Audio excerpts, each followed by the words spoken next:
profession, plusieurs réalités liées à leur profession et plusieurs métiers qui existent bien et bien dans notre pays, le beau pays, la République démocratique du Congo. Et partout dans le monde, je sais qu'il existe des professions et des fonctions et de métiers que les gens pratiquent dans leur vie quotidienne.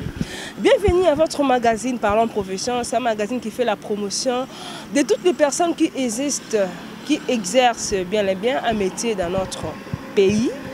Peu importe ce que vous faites, ce magazine est là pour promouvoir votre profession. À travers ce magazine, vous allez découvrir plusieurs professions, si je peux dire toutes les professions qui existent d'abord dans notre pays, partout dans le monde. Si vous nous appelez, notre équipe, nous allons descendre là où vous êtes pour promouvoir ce que vous faites, pour faire montrer à la population ou au monde ce que vous êtes capable de faire à travers votre profession. Aujourd'hui, dans ces magazines d'aujourd'hui, nous allons recevoir une personne qui va parler de sa fonction concernant ce qu'il fait, parce qu'il y a beaucoup de gens qui ont leur interprétation par rapport aux fonctions des autres. Mais ce magazine, comme je vous dis à tout moment, que ce magazine est là pour éclaircir la population, ce que font les autres par rapport à leur fonction, par rapport à leur profession, par rapport à leur métier. Il sera avec nous un invité, une personne qui exerce une fonction dans notre pays. Vous allez découvrir, mais avant cela, on va suivre d'abord l'image qui va nous mettre dans le bain de savoir qui sera notre invité de ces magazines d'aujourd'hui.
Suivre les images, je sais que les autres ont compris, les uns se disent c'est quoi encore, qu'est-ce qui se passe, qu'est-ce que Hélène Diamond allait nous amener avec son équipe de Parlons Profession.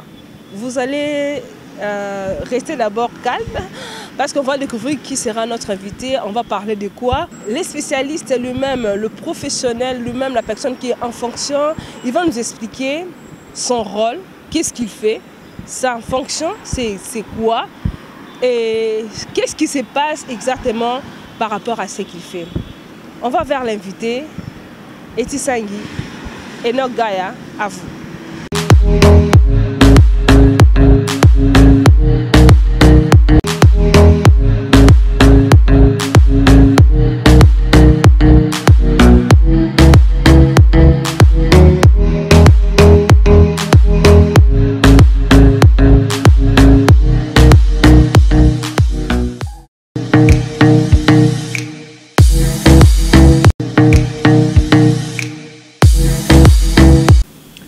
De suivre toutes les images, je sais que vous êtes assoufflé de savoir qui sera notre invité de ce magazine par rapport à tout ce que vous venez de voir. L'invité de ce magazine, c'est le professeur Henri Boudjoko Banyata, directeur du Musée national de la RDC, qui est historien de l'art et muséologue, professeur de l'INIKIN et à l'Académie des Beaux-Arts. C'est avec lui que nous allons parler concernant sa fonction, étant directeur du Musée national et aussi étant muséologue de notre pays, à qui j'ai dit bonjour, professeur Henri. Bonjour, madame la journaliste. Comment vous allez, professeur? Très bien. Très bien, directeur du Musée national. Nous sommes dans la pandémie qui bascule aujourd'hui dans notre monde. Est-ce que ces pandémies ont aussi handicapé votre fonction étant directeur du musée national? Oui, disons, dans le cours du travail, Mm, comme tel, oui, parce que il y a eu des moments ouais, où on ne pouvait plus travailler comme il se devait. mhm, Et cette pandémie a beaucoup euh, bloqué, ouais, disons, les circuits tels qu'on mm, devrait les faire par rapport au contact avec le public mm, et par rapport au travail même. mhm, Vous savez que on a presque perdu 6 mois comme cela à la maison. Même si nous, on venait pour un service minimum, donc on ne mm, pouvait pas travailler comme il se devait. mhm, Par rapport à notre programme, ça a bousculé beaucoup de choses. Et maintenant que nous sommes en train de chercher comment rattraper ces retards. mm, Mais on ne peut pas regretter tellement dans le sens que on devrait d'abord protéger la santé. Et c'est la santé qui vaut mieux que risquer avec une pandémie qui a emporté plus de des milliers de personnes. Le travail n'est fini pas.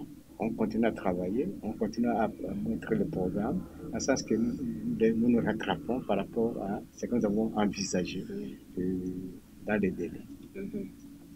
Envisagé dans les délais, le coronavirus vraiment a basculé dans tous les plans, partout dans le monde.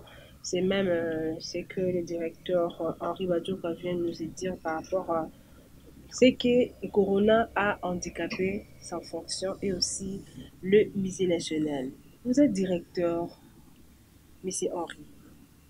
C'est quoi le musée national? Le musée, c'est un lieu, Oui. c'est une institution Mhm, c'est où l'on protège, où l'on garde, où l'on conserve les mhm, patrimoines mhm, culturels d'un peuple. Et mhm, ce patrimoine, il est matériel. Et aussi, nous avons du matériel, mais qui est gardé sous forme de bande magnétique. mhm, Alors, le musée est un lieu où l'on peut venir découvrir les éléments de son identité. On peut découvrir la richesse euh, matérielle ou culturelle de la RDC. Vous mhm. savez, madame, la RDC est un pays assez riche Ouais. et avec une diversité culturelle.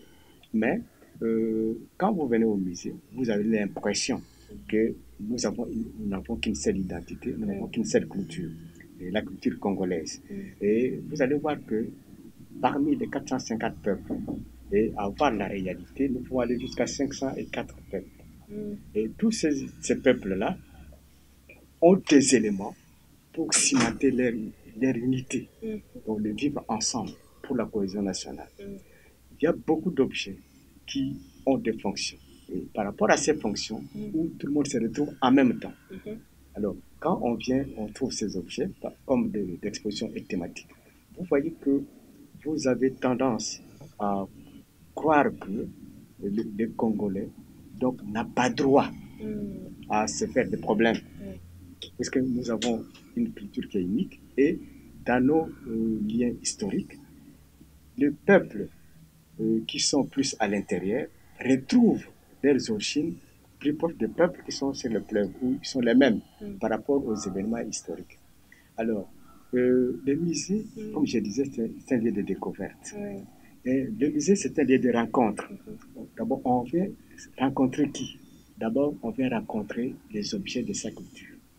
Et dans cette rencontre, il y a des échanges. Et pourquoi vous allez me poser la question, les objets ne parlent pas, me voient échanger ouais. comment?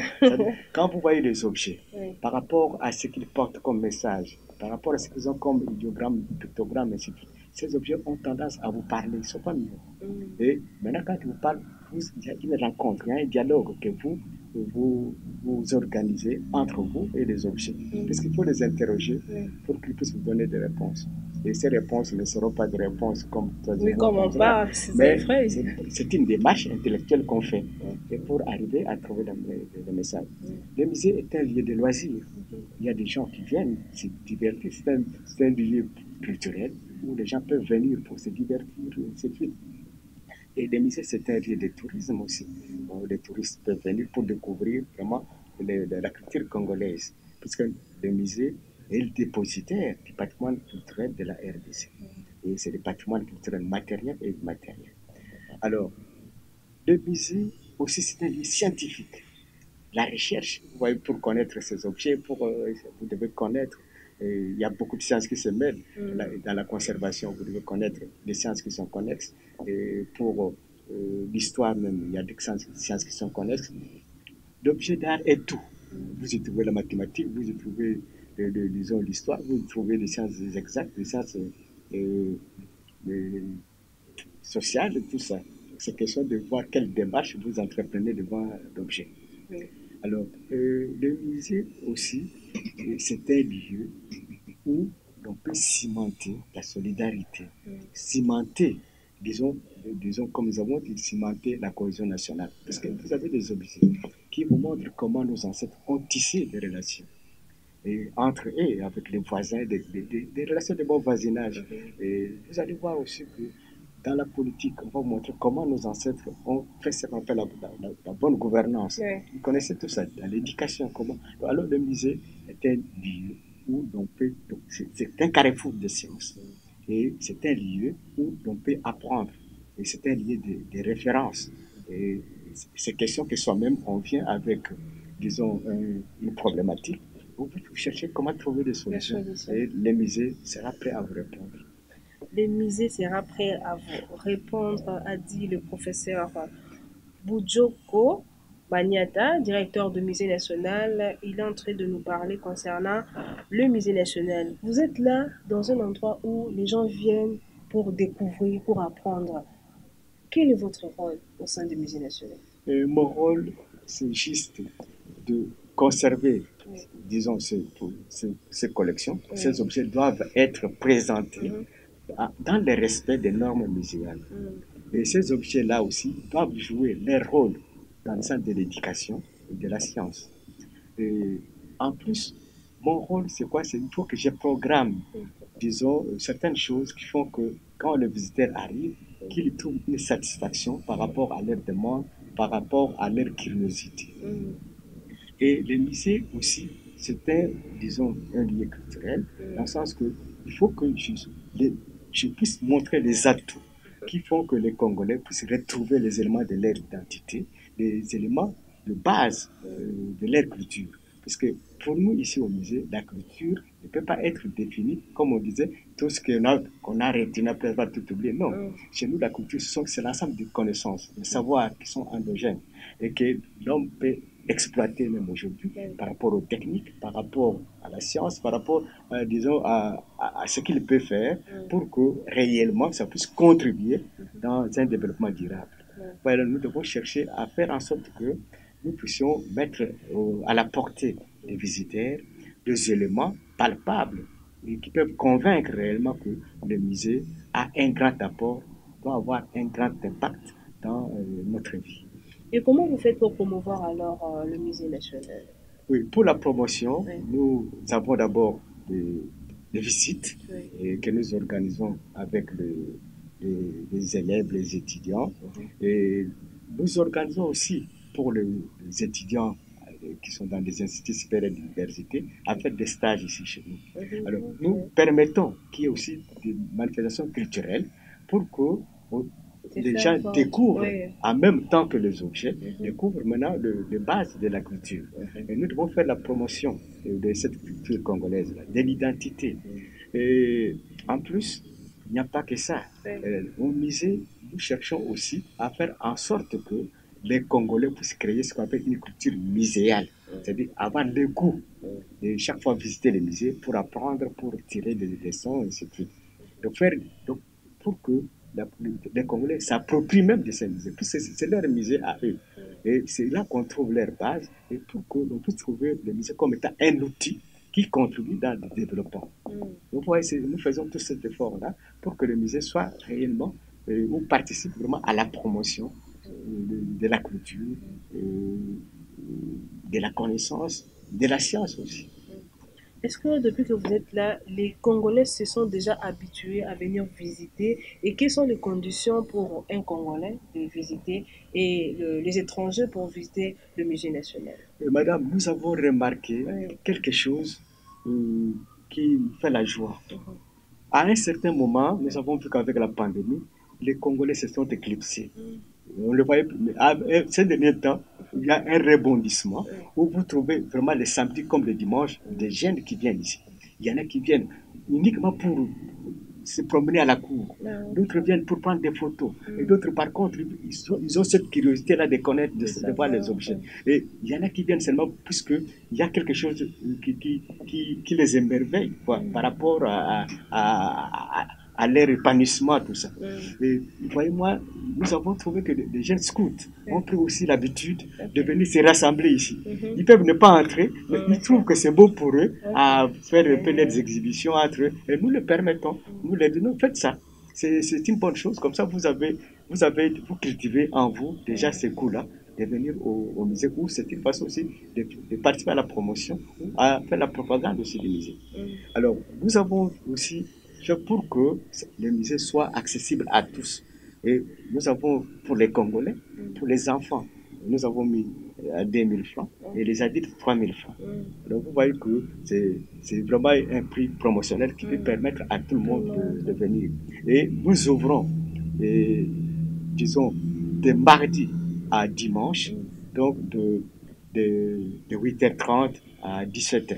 Pour permettre à tout le monde, même des gens qui vont au service, peuvent venir après le service visiter le musée.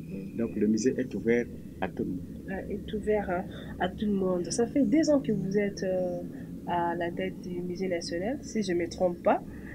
Quelles sont les difficultés que vous rencontrez étant directeur du musée national?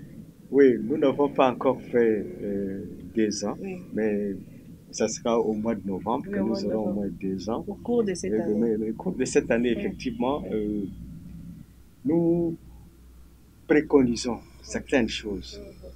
Puisque nous avons vu que le programme tel qu'il était, que nous l'avons mis en place, donc, que nous avons préconisé de prendre dans notre master plan, on a vu que ça a été quelque peu bousculé. Alors maintenant nous avons dit ce qu'il faut faire, puisque le public, tout le monde ne peut pas atteindre les musées. Il y a une catégorie de gens qui connaît le musée. Mais or, le musée est un musée pour ce qu'on appelle les visiteurs potentiels. Tout le monde qui habite Kinshasa, tout le monde qui est de la RDC doit nécessairement visiter le musée. Alors nous avons dit, qu'est-ce qu'il faudra faire? Nous sommes en train de préparer quelque chose, ce qu'on appelle le musée au bis. Et des objets sont mis en place. Et nous attendons qu'on ait un musée où nous allons commencer à chercher à atteindre le public, même le plus reculé.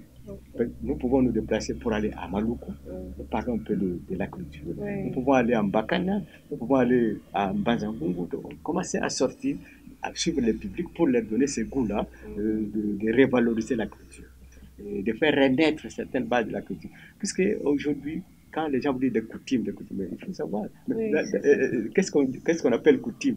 Il y a des habitudes qui sont quand même meilleures, qu'on peut adopter. Il y a des éléments de la culture qui peuvent nous envoyer à avancer. Et donc tout ça, il faut redonner ce goût-là à la population. Donc nous sommes en train de chercher partout le moyen comment faire la promotion du musée, la promotion de la culture congolaise à travers les objets.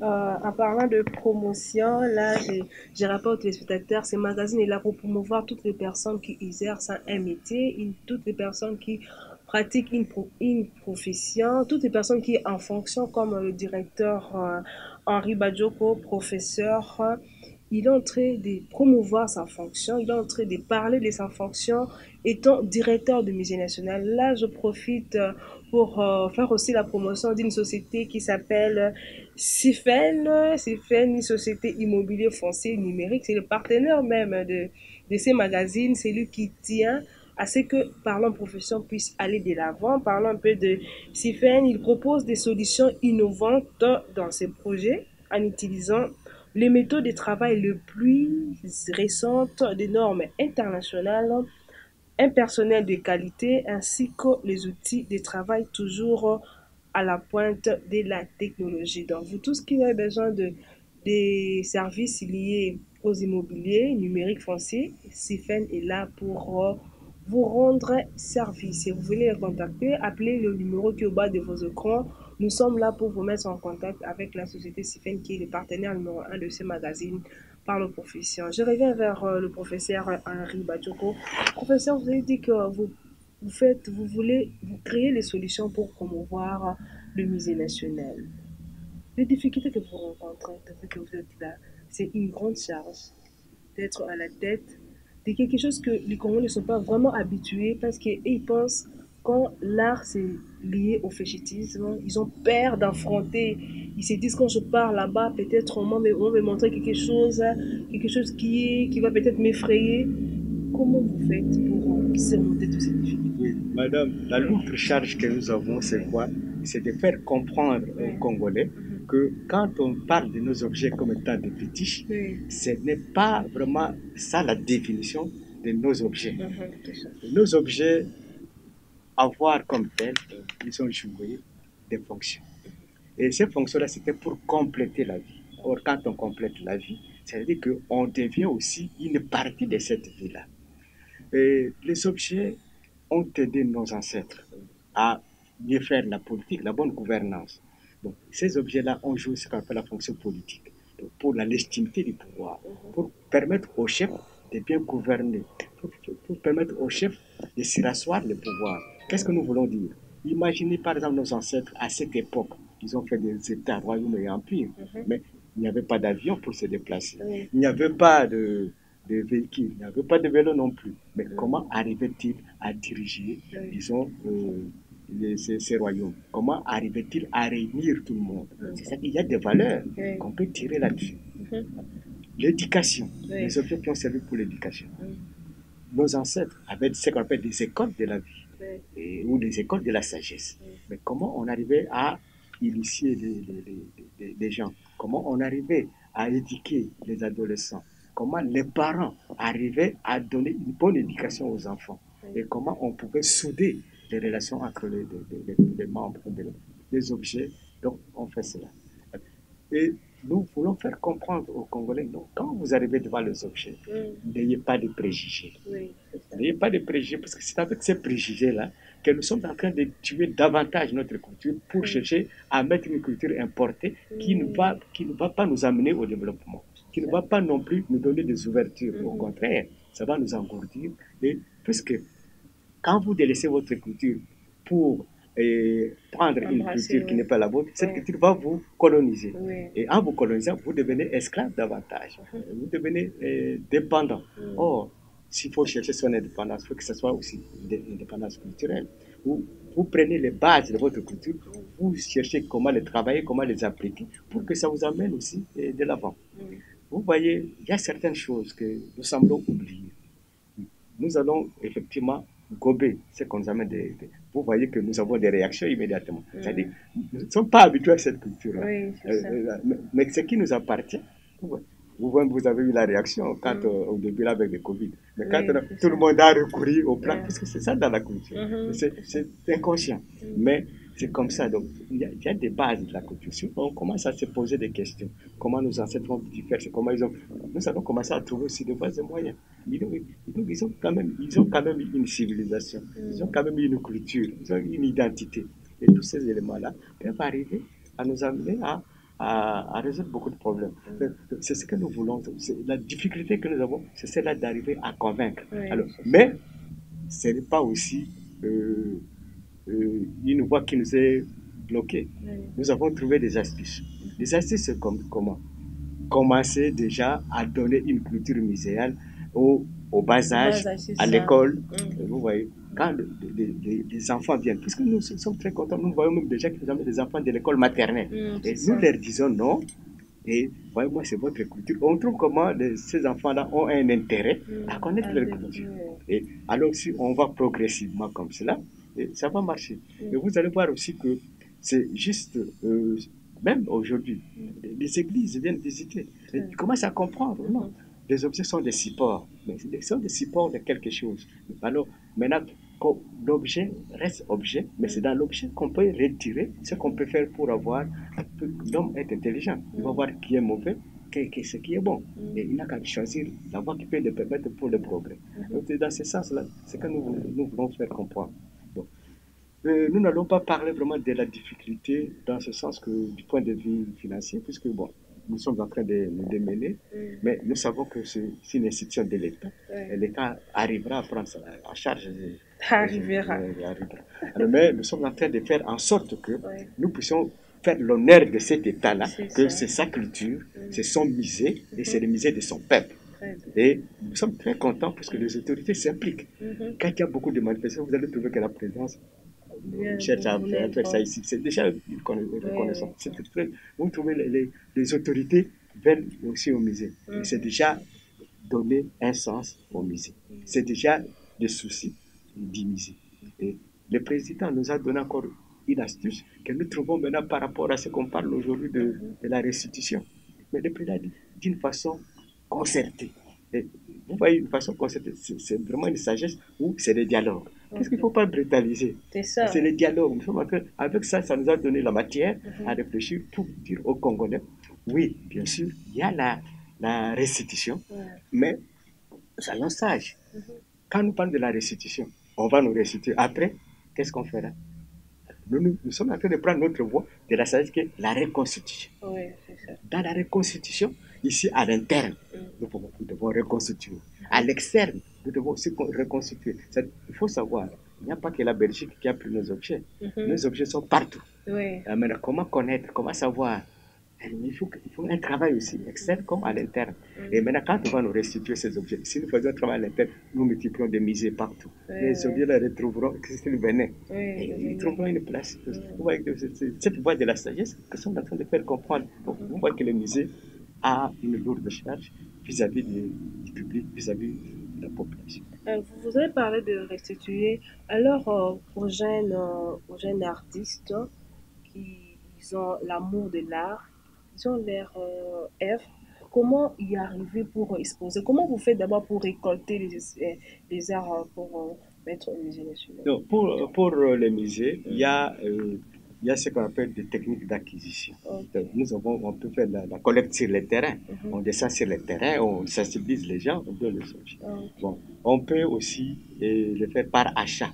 Donc, on peut aussi acheter. Et on peut le faire aussi par don. Il y a des gens qui donnent. Qui donnent. Et il y a aussi, on peut aussi le faire par l'ex, c'est-à-dire quelqu'un qui, avant la mort, dit allez-y, donnez au musée. Mais en grande partie, c'était vraiment des missions, des récoltes qu'on a fait sur le terrain, qu'on a fait qu'on peut récolter au moins plus de 45 000 objets. Et ces objets, nous les avons mis ici. Et ce que vous voyez, on a exposé, c'est qu'une dizaine peut-être de ce qu'on a. Alors, maintenant, pour les jeunes artistes, qu'est-ce que nous faisons? Nous leur demandons de toujours s'inspirer de sa culture pour qu'on ait beaucoup d'éléments, qu'on ait des moyens pour se défendre. Et des artistes qui viennent comme ça, qui prennent des objets de musique comme point de référence, font toujours du succès. Pourquoi? Parce qu'ils ont des atouts, ils ont des arguments pour se défendre. Et nous leur donnons comme conseil, si Picasso est devenu ce qu'il est, si Picasso a été ils ont créé l'art contemporain, il y a quand même des contacts avec eux. Mais pourquoi vous qui vivez cet art, vous ne pouvez pas aussi le refaire et chercher à maintenant ajouter certaines choses pour montrer notre culture? Je leur dis aussi de ne pas être des artistes dans du livre, c'est-à-dire si je vends mon tableau, non. Soyez aussi des communicateurs. Soyez des communicateurs. Vous êtes des gens qui doivent informer au public, qui doivent éduquer le public. Et quand ils le font, effectivement, ça marche. Je me mets en leur place, ils se disent, ils amènent leurs objets au musée, ils ne vont rien gagner. Qu'est-ce que vous pouvez répondre par rapport à cette question? Non, vous savez, madame, quand nous exposons les objets, oui, nous savons que ces jeunes-là, ils ont besoin de gagner. Mais quand ils font l'exposition au musée, il y a quand même un gain. C'est-à-dire, quand ils font des expositions avec l'art moderne ou des arts contemporains, ils vendent. Mais en même temps, les musées profitent aussi. Le musée profite dans quel sens? Les gens découvrent les musées. Et les gens peuvent aussi connaître que le musée est un point de référence pour la créativité. Vous voyez, entre-temps, ils peuvent gagner leur argent, mais qui ne le font pas, qui ne fassent pas. C'est là uniquement pour les dire que si je n'ai pas d'argent, je fais non. Ils peuvent s'inspirer. Ils s'instruisent également aussi. Et ils veulent devenir aussi des grands hommes. On ne les devient pas comme ça. Il faut toujours chercher à créer. Faut toujours se sacrifier. C'est ça.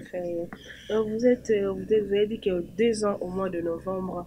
Qu'avez-vous déjà réalisé étant directeur de Musée national? Madame, quant à la réalisation, Oui. je pense que ça serait très tôt de dire qu'il y a des réalisations. Mais sauf que quand vous les remarquez, vous allez voir que quand vous venez au jour le jour, il y a des petits changements. Mais quand nous allons faire les bilans, puisque pour le moment, nous sommes en train de voir les bilans que nous avons faits par rapport au Covid, où nous étions bloqués quelque part, mais il y a quand même un plus que nous avons ajouté. Et quand nous allons voir les bilans, là, on vous donnera vraiment un vrai bilan. Mais ce qui est là est qu'il y a déjà quelque chose de positif qui se remarque. Prenons dans le cas d'abord des Congolais. Les Congolais, en grande partie, veulent venir toujours faire quelque chose ici. C'est ça. Donc, même des mariages. Donc ça les attire davantage. Vous leur dites non, vous dites nous, ce qui nous baiser, il est à nous. Et nous sommes très contents. Le fait qu'ils disent que le musée est à nous, c'est déjà une façon de s'approprier du musée. Et maintenant, ils seront aussi les protecteurs de ces mêmes musées. Parce qu'ils trouvent déjà que c'est important. Chez nous, donc, ils gagnent dans ce sens-là. Nous gagnons aussi dans le sens qu'il y a déjà une révalorisation du patrimoine. Donc, c'est dans ce sens. Dans ce sens-là, Enoch Gala, je ne sais pas si dans combien de minutes, nous tendons déjà, nous descendons, ou bien c'est comment? Oui, nous sommes en train de déchiqueter petit à petit. Mais directeur, vous avez parlé de ce que vous voulez d'abord, ce que vous avez aimé et que la population commence à s'approprier du musée national. Quel est votre souvenir depuis que vous êtes là? Quand vous regardez, c'est une belle souvenir quand vous regardez par rapport à votre temps que vous êtes à la tête du musée national. Oui, le plus grand souvenir, c'est celui de voir les Congolais venir visiter les musées. Parce que, madame, ce n'est pas facile de trouver une population qui, au départ, ne connaît pas ce que c'est un musée. Dans le sens, ils ne vivent pas des musées. Oui, je dis, ils ne vivent pas des musées. Mais d'emblée, vous faites quelque chose et vous voyez cette population commencer à venir s'approprier.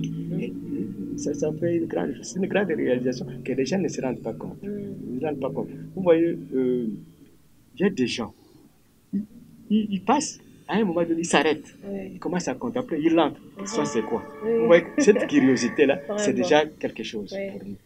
Les gars, qu'on peut dire que c'est quoi? Ça veut dire que la RDC est en train de s'imposer aussi au niveau africain.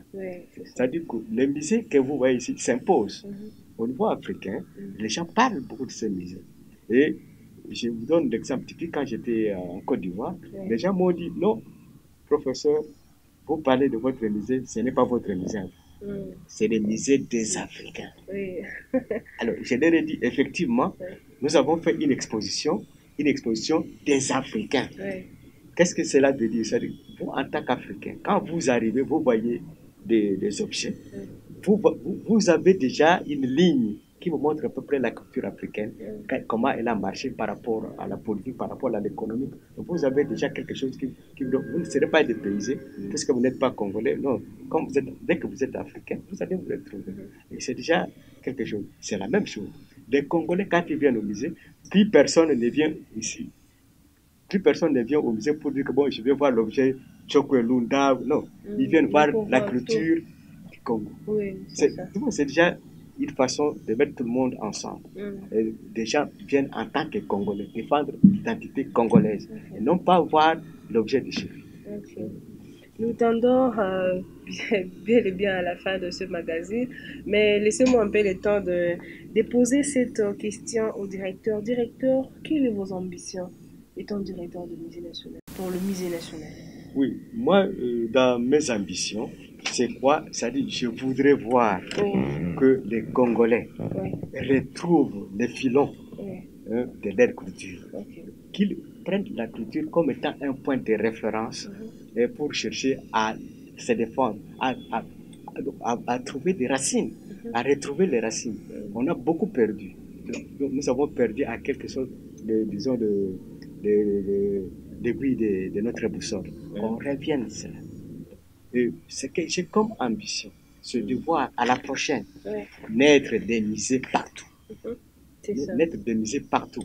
Comme on a déjà commencé, et il faut que partout qu'il y ait des musées, et pour que ces musées parlent de la culture. Parce que, imaginez par exemple des gens qui sont au fond, quand vous leur parlez des musées. Mais s'il y a des musées de proximité, ils sauront. Et ces mêmes musées, là, ils peuvent faire aussi en sorte que l'on puisse organiser certaines manifestations pour que la culture soit disons, soit valorisée. Je ne peux pas parler de revaloriser, mais de valoriser, puisque les éléments sont là. Mais c'est question seulement de trouver des gens qui peuvent se donner cette peine-là. Donc, tu vois, c'est ça, mes ambitions, c'est de voir des musées partout et de voir les jeunes s'intéresser à leur culture, voir des jeunes prendre la culture comme étant un point de référence pour trouver des bases solides pour le développement. Et quelle est la place que vous accordez à l'art congolais, vous étant muséologue? Oui. L'art en soi. Congolais traditionnel, il faut préciser. Cet art traditionnel, pour moi, comme j'ai toujours dit, l'objet d'art est un métalangage. En fait, l'objet nous parle et l'objet doit nous servir, non pas comme quelque chose de mépris, mais quelque chose qui est un soubassement de notre savoir-faire, de notre savoir-faire et de notre savoir-être. Et dans ces musées-là, nous pouvons retrouver des valeurs fondamentales qui peuvent nous guider. Par exemple, nos ancêtres ont travaillé avec des valeurs telles que l'amour, la paix, la solidarité, la réconciliation, le respect. Ces mêmes valeurs, aujourd'hui, on peut les utiliser pour les intégrer dans tout ce que nous faisons pour aller de l'avant. L'essence du travail, nos ancêtres n'ont pas fait l'ayanté, ils ont créé par eux-mêmes pour résoudre les problèmes de leur existence. Nous pouvons aussi le prendre comme point de référence pour commencer à chercher à résoudre nos problèmes par nous-mêmes, avec nos moyens à nous-mêmes. En plus de cela, le respect de la vie. Donc, nos ancêtres ont respecté la vie. Aujourd'hui, voyez-moi comment entre nous, on s'entretue. On ne donne plus la valeur à l'humain. Non, tout ça, il faut qu'on revienne. Madame, aujourd'hui, il n'y a pas longtemps qu'on a terminé la journée de la femme. Vous savez que dans la culture africaine, pendant la guerre, on ne peut pas tuer une femme. On ne peut pas violer une femme. Donc, ça ne se faisait pas. D'où vient maintenant cela? Ce sont des choses, ce sont des antivaleurs qu'il faut effacer. Alors, pour les effacer, il faut revenir à certaines choses de la culture. Je ne dis pas, comme on disait, le retour à l'automne. Non, on peut recourir à certains éléments pour que ça puisse nous amener à aller de l'avant et à cimenter nous-mêmes ou à lever certains défis de l'existence que nous sommes en train qui nous bloquent. Les objets du musée doivent nous servir comme étant des livres, des archives, disons, des règles d'or pour que nous puissions retrouver nos bases solides.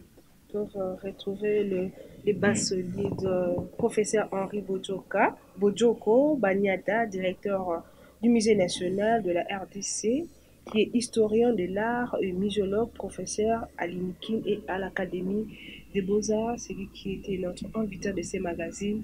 Un message que vous pouvez adresser à la population, aux autorités partout dans le monde, parce que ce magazine est suivi dans le monde sur notre chaîne YouTube, Parlons Profession en RDC et en Afrique aussi, sur nos différentes chaînes partenaires de ces magazines. Oui, ce que je peux demander à la population, surtout de visiter les musées et de chercher à protéger les musées, à les trouver comme étant une richesse qui pourra permettre aux gens de se développer. Donc, un point de référence dans quel sens? On doit découvrir à travers les musées l'importance même de l'existence humaine, de trouver l'importance même de l'évolution même de l'homme. Vous voyez que si on met de côté l'homme en tant que source ou ressource, vous voyez que tout ce qu'on fait, c'est rien. En arrivant au musée, et les musées vous montrent réellement ce que nous sommes. Puisque les musées vous renvoient jusqu'à l'homme préhistorique. Jusqu'à nous, ce que nous avons fait, tout ça, nous devons nous revaloriser. Donc, on ne doit pas se méconnaître. Non, on doit se revaloriser. Et on doit mettre chacun de nous doit faire en sorte qu'il puisse faire de l'excellence par rapport à ce qu'il connaît, ce qu'il est, et pour le bien-être de tous.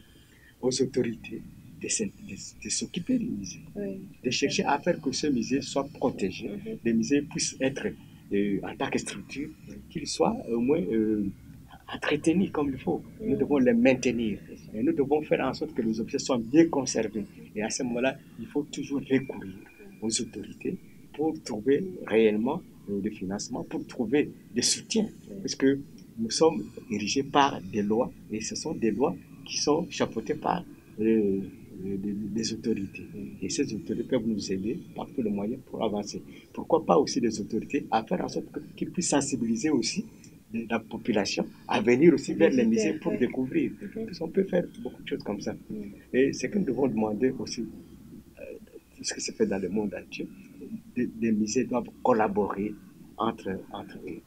Il ne faut pas qu'il n'y ait pas de musées des pauvres, des musées des riches. C'est ça. C'est le musée de tout le monde et c'est tout le monde qui a besoin de se ressourcer, c'est tout le monde qui a besoin de découvrir, c'est tout le monde qui a besoin de se rapproprier de sa culture.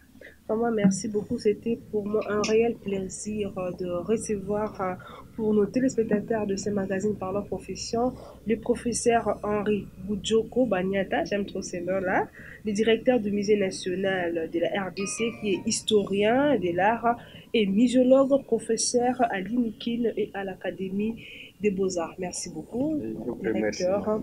Merci à tous les téléspectateurs de ce magazine Parlons Profession, vous qui n'hésitez jamais de nous écrire, vous qui visitez toujours notre page Facebook Parlons Profession en RDC avec Hélène Diamonalelo, vous qui laissez vos suggestions sur notre chaîne YouTube Parlons Profession en RDC avec Hélène Diamonalelo.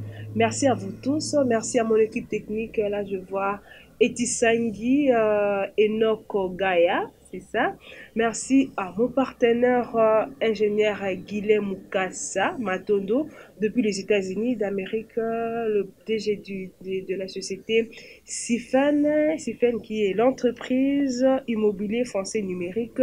Tout ce que concerne vos besoins fonciers numériques, l'entreprise des directeur Guilhem Mukasa Matondo est là pour vous servir. Vous voulez parler de votre fonction comme a fait le professeur Henri Boudjoko, donc appelez au numéro qui est au bas de vos écrans. On va vous recevoir, l'équipe de Parlons Profession viendra chez vous pour parler de votre profession. Vous voulez promouvoir ce que vous faites, vous voulez promouvoir votre métier, votre profession, promouvoir votre fonction. Appelez-nous, n'hésitez pas, appelez-nous, nous sommes là pour promouvoir ce que vous faites. Nous avons besoin de sponsors et de partenaires parce que c'est un magazine qui est en caractère socio-culturel. Nous devons descendre sur le terrain. Nous avons besoin de sponsors. À vous tous, je vous dis merci. Restez toujours branchés à ces magazines car à travers ces magazines, nous découvrons plusieurs professions qui existent dans notre pays, plusieurs fonctions qui existent dans notre pays et plusieurs métiers qui existent dans notre pays. Merci à vous tous. Je vous dis merci et à très bientôt.